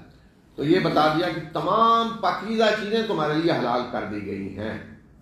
پاکیزہ چیزیں حلال ہیں، اور جو پاکیزہ کے برعکس خبیث چیزیں ہیں، گندی، وہ حرام ہیں. تو یہ اصول اللہ نے بتا دیا کہ تمام پاکیزہ چیزیں حلال ہیں. اور ساتھ ہی شکار کے بارے میں سوال تھا، شکاری کتوں کے سے جو شکار کیا جاتا ہے، تو یہ فرمایا کہ وہ شکاری کتے جنہیں تم نے سدایا ہوا ہے، کتے یا کسی اور سے بھی اگر کوئی شکار کرے، کوئی شیر کو سدا لے، اسے شکار کرنا شروع کر دے، چیتے سے یا کسی اور سے، تو زیادہ تر کیونکہ شکاری کتوں سے کیا جاتا ہے. تو جن کو تم نے اس طرح سدایا ہوا ہے، وہ اس علم کے ذریعے جو اللہ نے تمہیں دیا، اس علم کی بنیاد پہ تم نے انہیں اتنی ٹریننگ دے دی ہے کہ وہ شکار تمہارے لیے روک کے رکھتے ہیں. جب شکار کتا کرتا ہے، خود نہیں کھاتا، پکڑ کے رکھتا ہے، تو وہ تم کھا سکتے ہو، اور اس پہ اللہ کا نام لو. یعنی کتا چھوڑتے وقت اللہ کا نام لو، جس طرح جانور کو ذبح کرتے وقت اللہ کا نام لیا جائے، کتا چھوڑتے وقت اللہ کا نام لو. تو اگر زندہ ہے شکار تو ذبح کر لو، اور اگر مر چکا ہے تو پھر بھی چونکہ تم نے اللہ کا نام لیا ہے اس پہ کتا چھوڑتے وقت، تو اس لیے تم اس کو کھا سکتے ہو. اسی طرح تیر وغیرہ مارتے ہوئے بھی اگر کوئی اللہ کا نام لے کے تیر مارتا ہے تو پرندہ اگر زندہ مل گیا تو ذبح کر لیں، اور اگر وہ اسی تیر سے مر گیا ہے تو بسم اللہ پڑھ کر تیر مارا ہے تو اس لیے وہ حلال ہوگا، وہ بھی اسی میں آ جائے گا. پھر اسی طرح بتایا کہ آج تمہارے لیے تمام پاکیزہ چیزیں حلال کر دی گئی ہیں، اور جن کو کتاب دی گئی ان کا کھانا تمہارے لیے حلال ہے اور تمہارا کھانا ان کے لیے حلال ہے. اور شریف خاندانی عورتیں مومنوں میں سے بھی اور اہل کتاب میں سے بھی تمہارے لیے حلال ہیں، جبکہ تم انہیں ان کے مہر پورے کے پورے دو، انہیں نکاح کے حصار میں لاتے ہوئے نہ کہ آزاد شہوت رانی کرنے کی نیت سے، اور نہ ہی خفیہ اشنائیاں گانٹنے کی نیت سے۔ اور جس نے ایمان کو چھوڑ کر کفر کی روش اختیار کی تو یہ وہ لوگ ہیں اور ایسے شخص کے اعمال ضائع ہو گئے اور وہ آخرت میں خسارہ پانے والوں میں سے ہوں گے۔ تو اہل کتاب کا کھانا بھی فرمایا تمہارے لیے حلال ہے۔ تو کھانا سے بڑا ذبیحہ ہے، اس لیے کہ باقی جو کھانا ہے جس کا ذبیحہ سے کوئی تعلق نہیں، وہ تو ہندو کے یہاں بھی آپ کھا سکتے ہیں۔ مثلا کسی ہندو نے اگر دال پکائی ہوئی ہے، سبزی پکائی ہوئی ہے، تو وہ تو کوئی ایشو نہیں ہے۔ تو اصل چیز ذبیحہ ہے۔ تو فرمایا کہ اہل کتاب کا ذبیحہ تمہارے لیے حلال ہے، ذبیحہ مراد ہے یہاں۔ اور اسی طرح اہل کتاب کی جو شریف عورتیں ہیں، محصنات دو معنوں میں آتا ہے۔ ایک تو محصنات شادی شدہ عورت کے معنی میں آتا ہے، جو پیچھے گزر چکا ہے کہ شادی شدہ عورت جو ہے اس سے بھی نکاح نہیں ہو سکتا۔ تو دوسرا محصنات کا معنی ہوتا ہے وہ عورتیں کہ جو شریف عورتیں ہیں، خاندانی عورتیں ہیں، کوئی بازاری عورتیں نہیں ہیں۔ تو فرمایا کہ اس طرح کی شریف عورتیں جو مومن ہیں وہ بھی تمہارے لیے حلال ہیں، اور اہل کتاب میں سے جن کو تم سے پہلے کتاب دے گی ان کی جو شریف عورتیں ہیں وہ بھی تمہارے لیے حلال ہیں، جبکہ پورے مہر ان کے دو، لیکن نکاح کی نیت ہونی چاہیے، نکاح کے حصار میں لاؤ، خاندان آباد کرنے کی نیت ہونی چاہیے، نہ کہ یہ کہ اپنی خواہشات نفس کو پورا کرنا ہے یا خفیہ آشنائیاں کرنی ہیں، خفیہ طریقے سے نکاح ہوئے نہیں۔ تو اہل کتاب کی عورت کا عیسائی ہوتے ہوئے مسلمان سے نکاح جائز ہے، یہودی ہوتے ہوئے جائز ہے۔ بعض لوگ سمجھتے ہیں کہ وہ ایمان لے آئے تو پھر ایمان تو ہندو عورت بھی لے آئے تو اس سے بھی نکاح جائز ہے، کوئی اور کسی مذہب کے بھی ہو تو جائز ہے۔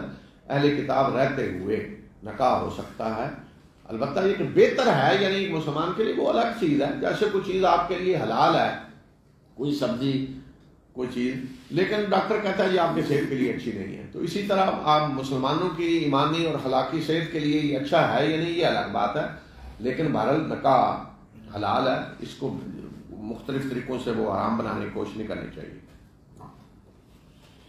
يا أيها الذين آمنوا إذا قمتم إلى الصلاة فاغسلوا وجوهكم وأيديكم إلى المرافق وامسحوا برؤوسكم وأرجلكم إلى الكعبين وإن كنتم جنبا فاطهروا وإن كنتم مرضى أو على سفر أو جاء أحد منكم من الغائط أو لامستم النساء فلم تجدوا ماء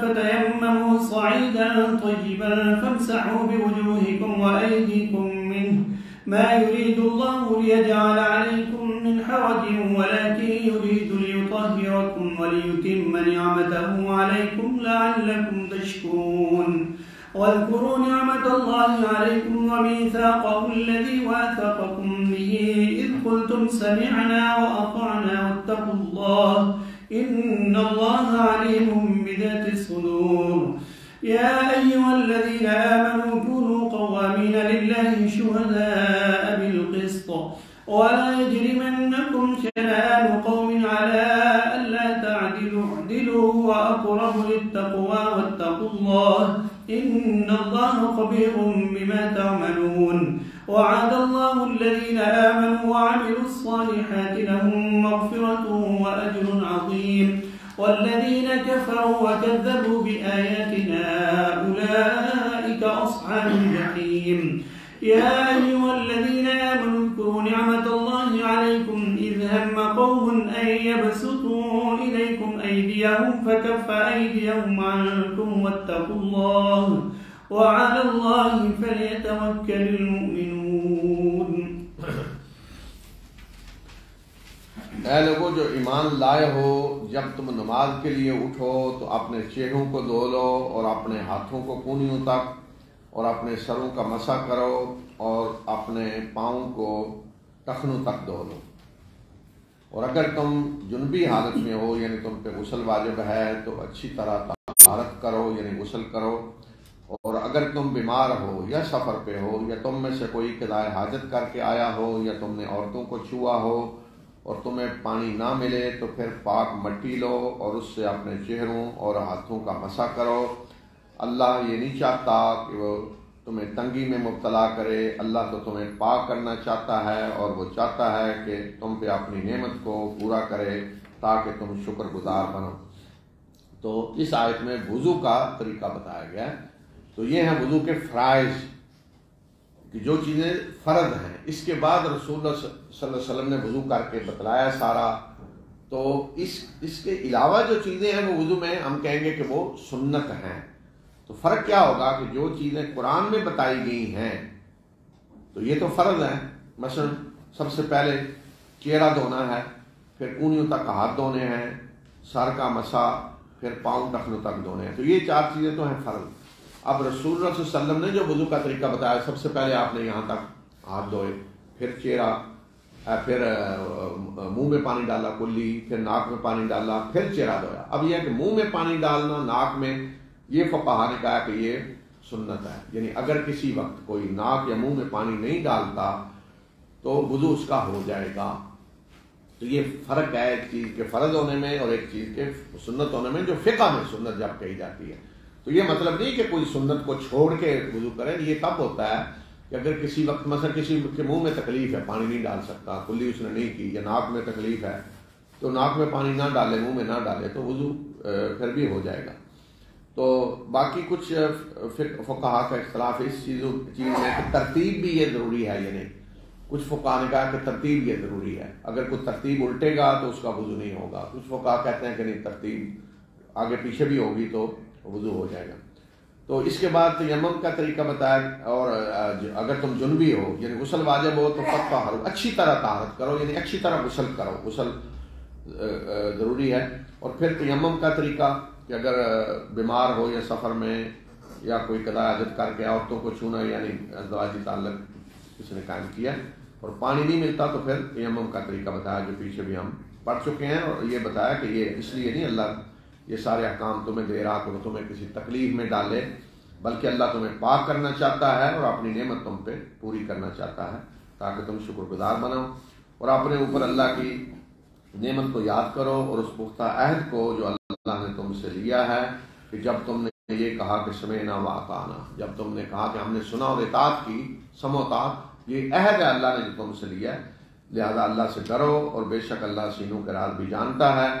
اے لوگوں جو ایمان لائے ہو، اللہ کے لیے راستے پر قائم رہنے والے بنو اور انصاف کے لیے گواہی دینے والے بنو، اور کسی قوم کی دشمنی تمہیں اس بات پہ نہ ابھارے کہ تم عدل نہ کرو، عدل کرو، وہ یہ تقویٰ کے قریب تر ہے، اور اللہ سے ڈرو، بے شک جو کچھ تم کرتے ہو اللہ کو اس کی خبر ہے۔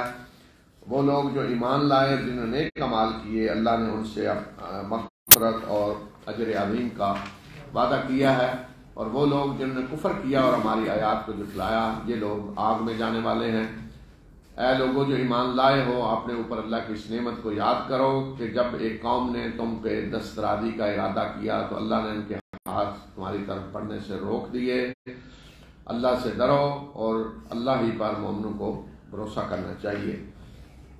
تو یہ حکم پیچھے بھی گزرا ہے، یہاں بھی دیا کہ اللہ کے لیے راستے پر قائم رہنے والے اور انصاف کے لیے گواہی دینے والے بنو، یعنی عدل قائم کب ہوگا کہ جب انصاف کے لیے لوگ گواہی دینے والے ہوں۔ اور ایک دوسری خاص طور پہ چیز جس پہ خبردار کیا کہ کسی قوم کی دشمنی تمہیں اس بات پہ نہ ابھارے کہ عدل نہ کرو۔ دشمنوں کے ساتھ عدل کرنا سب سے مشکل چیز کیا ہوتی ہے کہ آپ دشمن کے ساتھ عدل کر رہے ہو۔ تو فرمایا کہ کسی قوم کی دشمنی تمہیں عدل سے نہ روکے، ان کے ساتھ بھی عدل کرو، یہی تقویٰ کے قریب تر ہے، اور جو کچھ بھی کر رہے ہو اللہ دیکھ رہا۔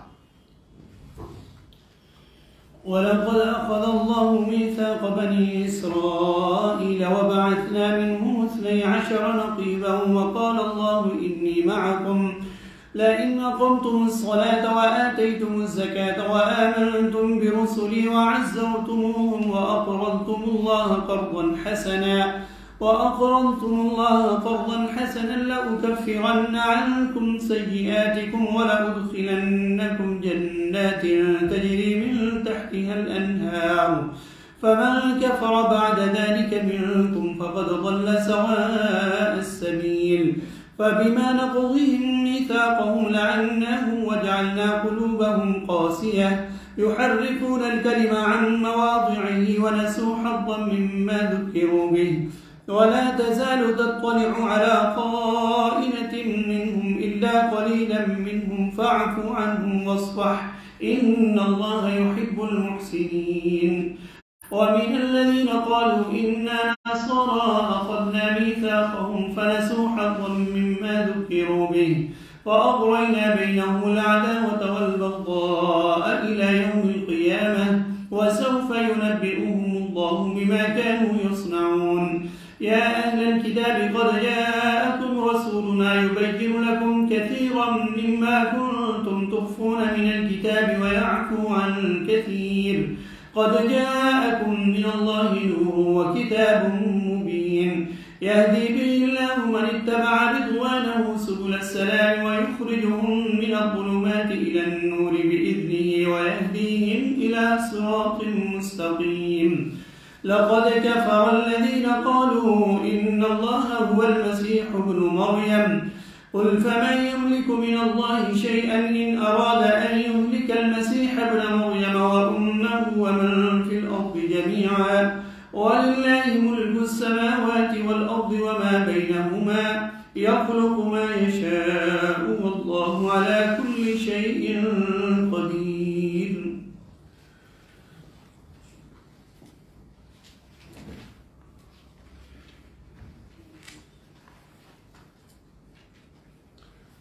ہم نے بنی اسرائیل سے پختہ عہد لیا اور ہم نے ان کے اندر 12 نقیب مقرر کیے اور اللہ نے فرمایا کہ بے شک میں تمہارے ساتھ ہوں اگر تم نماز قائم کرو گے اور زکوٰۃ دو گے اور میرے رسولوں پہ ایمان لاؤ گے اور ان کی مدد کرو گے اور اللہ کو قرض حسن دو گے تو میں تمہاری خطائیں معاف کر دوں گا اور تمہیں ایسے باغوں میں داخل کروں گا جن کے اندر نہریں بہہ رہی ہوں گی. بس جس نے تم میں سے اس کے بعد کفر کیا تو وہ سیدھے راستے سے بھٹک گیا.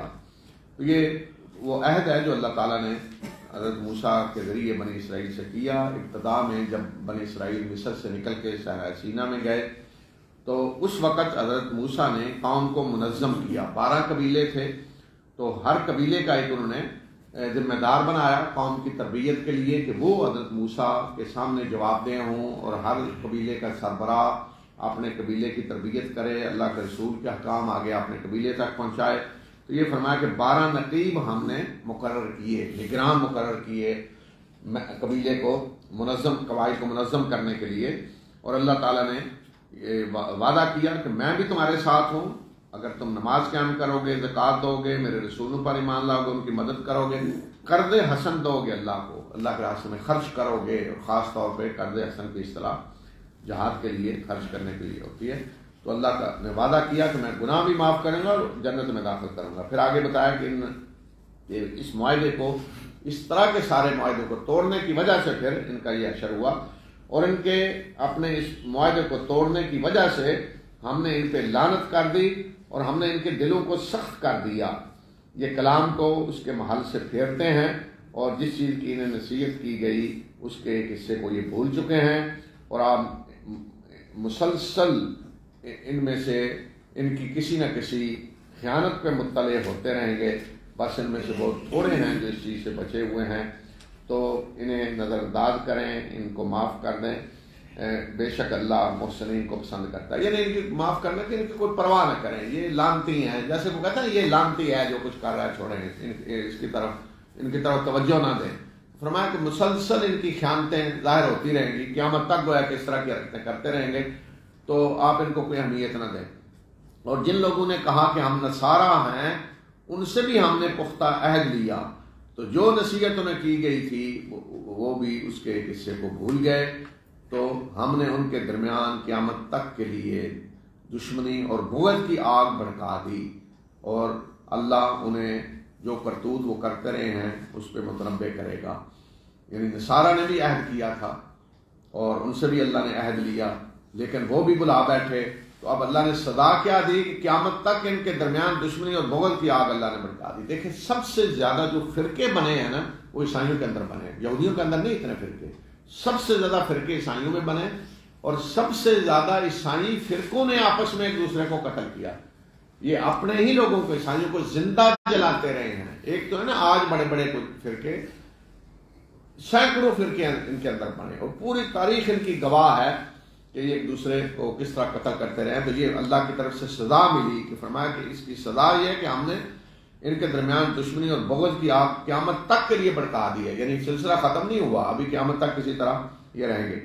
اے اہل کتاب، تمہارے پاس ہمارے رسول آ چکے ہیں جو تمہارے سامنے بہت سی وہ چیزیں کھول کر بیان کر رہے ہیں کتاب میں سے جن کو تم چھپاتے تھے، اور بہت سی چیزوں سے وہ درگزر بھی کر رہے ہیں. بہت سی چیزیں تو بتا رہے ہیں اور بہت سی چیزیں درگزر بھی کر رہے ہیں. تمہارے پاس اللہ کی طرف سے نور اور کتاب مبین آ چکی ہے. اس کے ذریعے اللہ رہنمائی کرتا ہے ان لوگوں کی سلامتی کے راستوں کی طرف جو اس کی رضا کی پیروی کرتے ہیں، اور اللہ انہیں تاریکیوں سے نکال کر نور کی طرف لا رہا ہے اپنے اذن سے، اور اللہ سیدھے راستے کی طرف ان کی رہنمائی کر رہا ہے. یقیناً ان لوگوں نے کفر کیا جنہوں نے کہا کہ جنہوں نے یہ کہا کہ اللہ ہی مسیح ابن مریم ہے. کہہ دیجئے کہ اگر یہ بات ہے تو پھر اگر اللہ مسیح اور اس کی ماں کو ہلاک کرنا چاہے تو کون ہے جو اللہ کے مقابلے میں ذرا بھی کوئی اختیار رکھتا ہے انہیں بچانے کے لیے. اور یقیناً کفر کیا ان لوگوں نے جنہوں نے کہا کہ مسیح ابن مریم، اللہ ہی مسیح ابن مریم ہے. کہہ دیجئے کہ اگر اللہ مسیح ابن مریم اور اس کی ماں کو اور تمام زمین والوں کو ہلاک کرنے کا ارادہ کر لے تو کون ہے کہ جو اللہ کے مقابلے میں ذرا بھی کوئی اختیار رکھتا ہو، یعنی ان کو بچا سکتا ہو. اور آسمانوں اور زمین کی بادشاہی اور اس کے درمیان جو کچھ ہے سب اللہ کی ہے. وہ جو چاہتا ہے پیدا کرتا ہے، جو چاہتا ہے پیدا کر کے یہ بتا دیا کہ مسیح ابن مریم کو اگر اس نے بغیر باپ کے پیدا کیا تو یہ اللہ کی مرضی، کیسے وہ چاہے پیدا کرے، اور وہ ہر چیز پہ قدرت رکھنے والا ہے. تو یہ عقیدہ ایک تو ہے نا اللہ کا بیٹا کہا، اور ایک عقیدہ یہ بھی عیسائیوں کے اندر رہا کہ اللہ ہی آ گیا مسیح ابن مریم کی شکل میں. اس طرح کے عقائد بھی قوموں کے اندر رہے ہیں. یعنی یہ کہنا کہ اللہ نے حلول کر لیا فلاں کے اندر. آج مسلمانوں کے اندر بھی ایسے گمراہ فرقے ہیں کہ کچھ جو کہتے ہیں کہ حضرت نعوذ باللہ حضرت علی کے بارے میں کہ اللہ تعالیٰ حضرت علی کی شکل میں آ گیا دنیا میں. تو اس طرح کے عقیدے میں غلو یہ بھی ہے مسلمانوں کے اندر بھی آئے. تو عیسائیوں میں بھی یہ تھا کہ اللہ ہی مسیح ابن مریم ہے، یعنی اللہ مسیح ابن مریم کی شکل میں آ گیا ہے. وقالت اليهود والنصارى نحن أبناء الله وأحباؤه قل فلم يعذبكم بذنوبكم بل أنتم بشر ممن خلق يغفر لمن يشاء ويعذب من يشاء ولله ملك السماوات والأرض وما بينهما وإليه المصير. يا أهل الكتاب قد جاءكم رسولنا يبين لكم على فترة من الرسل أن تقولوا ما جاءنا من بشير ولا نذير فقد جاءكم بشير ونذير والله على كل شيء قدير. وإذ قال موسى لقومه يا قوم اذكروا نعمة الله عليكم إذ جعل فيكم أنبياء وجعلكم ملوكا وآتاكم ما لم يؤت أحدا من العالمين. يا قوم ادخلوا الأرض المقدسة التي كتب الله لكم ولا ترتدوا على أدباركم فتنقلبوا خاسرين. قالوا يا موسى إن فيها قوما جبارين وإنا لن ندخلها حتى يخرجوا منها فإن يخرجوا منها فإنا داخلون. قال رجلان من الذين يخافون أنعم الله عليهم ادخلوا عليهم الباب فإذا دخلتموه فإنكم غالبون وعلى الله فتوكلوا إن كنتم مؤمنين. قالوا يا موسى إنا لن ندخلها أبدا ما داموا فيها فاذهب أنت وربك فقاتلا إنا هاهنا قاعدون. قال رب إني لا أملك إلا نفسي وأخي فافرق بيننا وبين القوم الفاسقين. قال فإنها محرمة عليهم 40 سنة يتيهون في الأرض فلا تأس على القوم الفاسقين. اور یہود اور نصارہ نے کہا کہ ہم اللہ کے بیٹے اور اس کے چہیتے ہیں. کہہ دیجئے کہ پھر وہ تمہیں تمہارے گناہوں کی وجہ سے عذاب کیوں دیتا رہا ہے، بلکہ تم اسی طرح اللہ کی مخلوق ہو جس طرح کے دوسرے لوگ مخلوق ہیں۔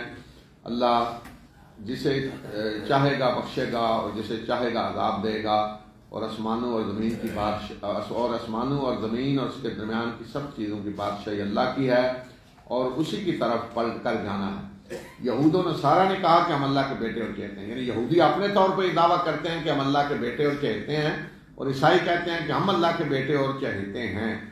دونوں کا یہ دعویٰ ہے۔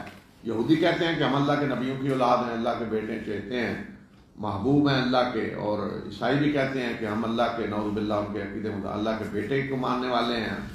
تو فرمایا کہ اگر یہ بات ہے تو پھر دنیا میں اللہ تمہیں عذاب کیوں دیتا ہے؟ تو یہ تو یہودی بھی مانتے ہیں کہ ہمیں اللہ نے عذاب دیا ہے، سزا دی ہے مختلف مواقع پہ، تسلیم کرتے ہیں۔ تو اس لیے فرمایا کہ پھر اللہ دنیا میں عذاب کیوں دیتا رہا ہے؟ تو جب دنیا میں دیتا رہا ہے تو آخرت میں کس طرح تمہیں چھوڑ دے گا؟ یہی بات عیسائیوں کا بھی ہے۔ فرمایا کہ کوئی اللہ کا بیٹا چہتا نہیں ہے، جس طرح باقی مخلوق ہیں انسان، اسی طرح تم بھی مخلوق ہو، اور اللہ کی مخلوق میں سے اللہ جس کو چاہے گا بخشے گا، جس کو چاہے گا عذاب دے گا۔ اے اہل کتاب، تمہارے پاس ہمارے رسول آ چکے ہیں جو تمہارے سامنے سب کچھ کھول کر بیان کر رہے ہیں، ایک ایسے مرحلے میں کہ اس میں رسولوں کا آنا موقوف تھا، اور اس وجہ سے آئے ہیں کہ تاکہ تم یہ نہ کہو کہ ہمارے پاس کوئی خوشخبری دینے والا اور خبردار کرنے والا نہیں آیا، تو لہذا تمہارے پاس خوشخبری دینے والا اور خبردار کرنے والا آ چکا ہے، اور اللہ ہر چیز پر قدرت رکھتا ہے۔ تو اہل کتاب عیسائی یہودی دونوں کو مخاطب کر کہا کہ ہمارے رسول اب آ چکے ہیں اور کھول کر سب کچھ بیان کر رہے ہیں، اور یہ وہ وقت ہے، اس وقت آئے ہیں کہ جب اس سے پہلے رسولوں کا سلسلہ منقطع تھا، یعنی حضرت عیسیٰ سے لے کر رسول اللہ صلی اللہ علیہ وسلم کی بعثت تک درمیان میں یہ جو وقت ہے اس میں کوئی رسول نہیں آیا۔ یہ فرمایا کہ اللہ فترۃ من الرسل، کہ رسولوں کا سلسلہ منقطع تھا جب، تو اب آگے ہیں، اور کس لیے آئے ہیں؟ تاکہ حجت پوری کر دیں تم پہ، تم یہ نہ کہو کہ ہمیں تو کوئی خوشخبری دینے والا ڈرانے والا آیا ہی نہیں۔ تو فرمایا کہ لہذا اب خوشخبری دینے والا ڈرانے والا آ چکا ہے، اب تمہارے پاس کوئی عذر نہیں ہوگا جو اللہ کے سامنے پیش کرو، تو لہذا آپ ایمان لے آؤ۔ اور اس وقت کو یاد کرو کہ جب موسیٰ نے اپنی قوم سے کہا کہ اے میری قوم، اپنے اوپر اللہ کی نعمت کو یاد کرو جبکہ اس نے تمہارے اندر انبیاء بھیجے اور تمہیں بادشاہ بنایا، اور تمہیں وہ کچھ دیا جو اس نے تمام جہاں والوں میں سے کسی اور کو نہیں دیا۔ اے میری قوم، اس مقدس سرزمین میں داخل ہو جاؤ جو اللہ نے تمہارے لیے لکھ دی ہے، اور الٹے پاؤں نہ پھرنا ورنہ تم خسارہ پانے والے بن جاؤ گے۔ تو یہ حضرت موسیٰ نے کب کہا؟ کہ جب بنی اسرائیل مصر سے نکل کر صحرا سینا میں تھے، اور یہی فلسطین کی سرزمین، مقدس سرزمین اللہ نے فرمایا کہ لکھ دی ہے تمہارے لیے، جا کر لے لو، قبضہ تم نے خود لینا ہے، یعنی رجسٹری ہم نے کر دیا تمہارے نام، قبضہ جا کے خود لینا ہے، یعنی جہاد کر کے لینا ہے۔ تو اب قوم کیا جواب دے رہی ہے؟ لوگوں نے کہا کہ اے موسیٰ، بے شک اس میں تو بڑے زور آور لوگ رہتے ہیں، اور ہم تو کبھی بھی اس میں داخل نہیں ہوں گے جب تک کہ وہ نکل نہیں جاتے وہاں سے، بس اگر وہ نکل جائیں وہاں سے تو پھر ہم داخل ہوں گے۔ تو ان ڈرنے والوں میں سے دو لوگوں نے، جن پر اللہ نے انعام کیا تھا، کہا کہ ان پہ دروازے پہ حملہ کر کے داخل ہو جاؤ، اور جب یعنی شہر کے دروازے پہ، اور جب تم داخل ہو گئے تو پھر تم ہی غالب رہو گے، اور اللہ پہ توکل کرو اگر تم مومن ہو۔ دو آدمی اٹھے پوری قوم میں سے جنہوں نے حوصلہ دیا کہ نہیں، آگے بڑھو، حملہ کرو دروازے پہ تو غالب آ جاؤ گے۔ اب باقی قوموں نے کیا جواب دے رہی ہے؟ لوگوں نے کہا کہ اے موسیٰ، ہم قطعاً کبھی بھی داخل نہیں ہوں گے جب تک وہ لوگ وہاں ہیں، وہ طاقتور لوگ، اصل باشندے وہاں کے، جب تک وہ ہیں ہم کبھی بھی داخل نہیں ہوں گے۔ جاؤ تم اور تمہارا رب جا کر لڑو، ہم یہیں بیٹھے ہیں، جا کے آزاد کرائیں تو ہم چلے جائیں گے۔ تو اس وقت کون تھے جن کو انہوں نے کہا کہ جبارین؟ یہی فلسطینی آج جو مسلمان ہیں اور یہودی کافر ہیں۔ تو اس وقت یہودی مسلمان تھے اور یہ فلسطینی کافر تھے، تو باقی قومیں جو فلسطین میں رہنے والی ہیں۔ تو انہوں نے کہا ہم نہیں جائیں گے جب تک وہ ہیں، جائیں آپ اور آپ کا رب لڑیں، ہم تو یہیں بیٹھے ہیں۔ تو پھر اللہ نے کیا فیصلہ کیا؟ اللہ تعالیٰ نے فرمایا، موسیٰ نے درخواست کی کہ اے میرے رب، میں تو اپنے اور اپنے بھائی کے سوا کسی پہ کوئی اختیار نہیں رکھتا، تو ہمارے اور اس فاسق قوم کے درمیان جدائی ڈال دے، ہمیں اس قوم سے الگ کر دے، میں تو اپنے اور اپنے بھائی کی گارنٹی دیتا ہوں، باقی کسی پہ میرا کوئی اختیار نہیں ہے۔ تو اللہ تعالیٰ نے کیا فیصلہ کیا؟ اللہ تعالیٰ نے فرمایا کہ بے شک یہ سرزمین 40 سال تک ان پہ حرام کر دی گئی ہے، یہ یہیں اسی سرزمین میں رلتے پھریں گے، دھکے کھاتے پھریں گے۔ کہاں؟ سینہ کے اندر 40 سال تک حرام کر دی گئی ہے، جو اللہ نے لکھ کے دی تھی، مقدس سرزمین لکھ دیا جا کر لے لو، لیکن تیار نہیں ہوئے رہنے کے لیے۔ تو اللہ تعالیٰ نے فیصلہ کر دیا کہ 40 سال تک حرام کر دی گئی ہے، یہیں رہیں گے، ہم رولتے رہیں گے، دھکے کھاتے رہیں گے یہیں۔ تو ایسی فاسق قوم پہ کوئی افسوس کرنے کی ضرورت نہیں ہے۔ حضرت موسیٰ کو کہا کہ ایسی فاسق قوم پہ کوئی افسوس کرنے کی ضرورت نہیں۔ تو یہ اللہ کی سنت ہے، یہ نہیں ہوتا کہ اللہ کے فرشتے آ کے سارا کچھ کریں اور آپ بیٹھے ہوئے ہیں اللہ کے رسول کے پر ایمان لا کر نہیں، ہمیں کچھ نہیں کرنا، اللہ سارا آزاد کروا کے دے اور اللہ فرشتے بھیجے، یہ نہیں ہوتا۔ آپ آگے بڑھیں، آپ تیار ہوں لڑنے کے لیے، جو کچھ بھی آپ کے پاس ہے، تو پھر اللہ کے فرشتے بھی آ جائیں گے۔ اب دیکھیں بدر میں اللہ کے رسول صلی اللہ علیہ وسلم جو کچھ آپ کے پاس تھا لے کر آگے، جو بھی وسائل تھے، جتنے بھی لوگ تھے، اور اس کے بعد آپ نے دعا کی تو اللہ کے فرشتے بھی بھیج دیے۔ تو بدر میں جاتے ہوئے جب مسلمانوں کو پتہ چلا کہ اب قریش کا لشکر آ گیا ہے، پہلے تو یہ تھا قافلہ ہے، پتہ چل گیا کہ اب لشکر ہے، تو رسول اللہ صلی اللہ علیہ وسلم نے پھر مسلمانوں کو جب بتایا تو وہاں رائے لی اب کیا کیا جائے۔ تو وہاں صحابہ نے جب تقریریں کی تو یہ کہا کہ ہم آپ سے یہ نہیں کہیں گے جس طرح بنی اسرائیل نے کہا تھا کہ اذهب انت وربك فقاتلا ان هاهنا قاعدون، کہ جائیں آپ اور رب لڑیں، ہم تو یہاں بیٹھے ہیں۔ ہم یہ نہیں کہیں گے، ہم اس طرح نہیں ہیں، ہم یہ کہیں گے کہ چلیں آپ کا رب، آپ اور رب کا لڑیں، ہم بھی ساتھ ہیں۔ تو یہ شان تھی صحابہ کی، انہوں نے یہ نہیں کہا کہ آپ اور آپ کا رب لڑیں، ہم نہیں لڑ جائیں گے، انہوں نے کہا ہم تیار ہیں۔ صحابہ نے کہا جی آپ ہمیں حکم دیں سمندر میں چھلانگ لگانے کا، لگا دیں گے، آپ ہمیں حکم دیں پوری دنیا سے ٹکرانے کا، ہم تیار ہے ٹکرانے کے لیے۔ یہ تھا ایمان اللہ اور اس کے رسول صلی اللہ علیہ وسلم۔ اور یہاں کیا تھا کہ نہیں ہم نہیں لڑیں گے، تو اللہ تعالیٰ نے فیصلہ کر دیا۔ تو یہ سنت ہے اللہ تعالیٰ کی، یہ کبھی نہیں ہوتا کہ ایمان لانے والے کچھ نہ کریں اور فرشتے آ جائیں۔ ہاں اگر ایمان لانے والے ہیں ہی تھوڑی تعداد میں تو پھر اللہ انہیں نہیں کہتا کہ آپ جا کے لڑیں۔ پھر دوسرا قانون ہے جو آگے سورہ ہود میں آئے گا، وہاں انشاءاللہ میں بتاؤں گا کہ 2 طرح کے قوانین ہیں اللہ کے۔ ایک وہ ہے کہ جب ایمان لانے والوں کی تعداد اتنی تھوڑی ہے تو پھر اللہ نہیں انہیں کہتا لڑیں، پھر دوسرا قانون ہے، پھر واقعتاً اللہ خود سنبھالتا ہے سارا معاملہ۔ لیکن جب ایمان لانے والے واقعتاً اتنے ہیں، لڑ سکتے ہیں، اتنی تعداد ہے، تو پھر وہ کہیں ہم نہیں لڑتے، تو پھر فرشتے نہیں آتے ان کی مدد کے لیے۔ آخر دعوانا